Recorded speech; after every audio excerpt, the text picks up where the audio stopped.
తమ్ముడు, నా వైపు చూడు. చాలాసార్లు నీ మనస్సాక్షి నీతో మాట్లాడుతుంది. గంటల తరబడి ఫోన్ దగ్గర కూర్చొని ఆడుకుంటున్నావే. చెడ్డవాటిని చూడకపోవచ్చు. ఆ సమయం వాక్యం దగ్గర గడపాల్సిన నీవు వాక్యం దగ్గర గడపకుండా, మోకాల దగ్గర గడపాల్సిన నువ్వు మోకాల దగ్గర గడపకుండా ఫోన్ దగ్గర గంటల తరబడి నువ్వు ఆడుకుంటూ ఫోన్తో సమయాన్ని వృధా చేసుకుంటా ఉంటే ఎన్నిసార్లు నీ మనస్సాక్షి నీతో మాట్లాడలేదు?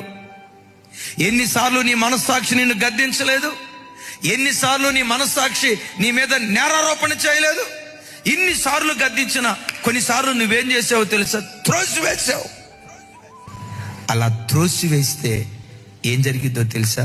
విశ్వాసం కూడా బ్రద్దలైపోద్ది, మన ఆత్మీయ స్థితి చెడిపోద్ది.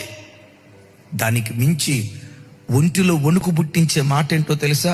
మనస్సాక్షిని పదే పదే తృణీకరించి వాత వేయబడిన స్థితిలో ఎవరైతే బ్రతుకుతారో వారినట్ట దేవుడు, వినండి, వాడు సైతాను చేతికి అప్పగించబడతాడట. ఇక సైతాను చేతికి ఒకడు అప్పగించబడ్డా చేయకూడని నీచమైన కార్యాలు, చేయకూడని హేయమైన కార్యాలు, చేయకూడని లజ్జాకరమైన కార్యాలు, చేయకూడని అపవిత్రమైన కార్యాలు వాడు చేస్తూ వెళ్తాడు. ఒరే, వీడు చర్చికి వెళ్ళేవాడు కదా, ఇంత ఘోరంగా ఎట్లా బ్రతుకుతున్నాడు? వీడు దేవుడు నమ్ముకున్నవాడు కదా, ఇంత రాత బ్రతుకు ఎట్లా బ్రతకగలుగుతున్నాడు?